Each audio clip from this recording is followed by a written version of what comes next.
Скажите, а вы не смотрели опросы, ну, скажем, в течение этого года, немецкие опросы социологические, случайно?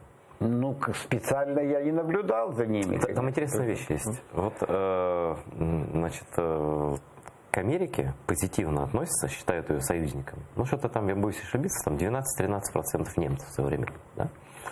А Россию считают союзником, что-то там процентов под 7, не союз, ну, хорошим, как-то не помню формулировку, процентов под 70. При том, что Советский Союз убивал людей на стене, морил их, давил, оккупировал ГДР, да, а при том, что Америка кормила, строила демократию, заводы, офицеров вывозил и так далее. И вот сейчас я еще, ладно, не удивлюсь вот, действительно постсоветским людям, которые у нас живут в многих регионах в большом количестве. А почему у немцев такое? Откуда эта любовь к России и такая неприязнь к Соединенным Штатам? Ну, я, честно говоря, таких данных не видел. Это я вот отвечаю за слова, потому что это Борис Райт-Шустер, журналист это как по всей Германии или это да, восточные территории? Это общегерманские данные. Это удивительные данные, вообще-то говоря, конечно.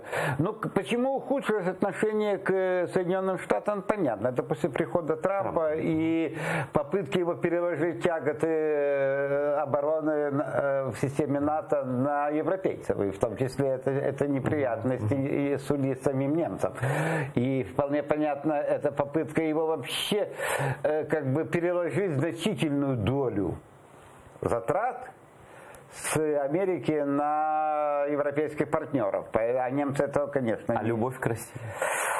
Вот удивительно, я не знаю, я как-то так, в общем-то, раньше я не замечал, чтобы немцы сильно любили Россию, особенно, кстати говоря, я там помню данные, которые были после аннексии Крыма и войны на Донбассе, то было отрицательное очень отношение общественного мнения, там до 60% отрицательно относились к России. Ситуация выправилась значительным образом. Вот это интересно, что ситуация изменилась. Ну, что я хочу сказать, Россия ведь очень лицемерно ведет политику. Она же повсюду пытается расширять свое пропагандистское воздействие. И не жалеет на это денег, кстати говоря. И потом, вы же видите, вот даже пример со Шрёдером, она покупает просто немцев. Вот. И это она вкладывает деньги и пытается, многие немецкие фирмы, очень крупные, и пытается их привлечь к сотрудничеству.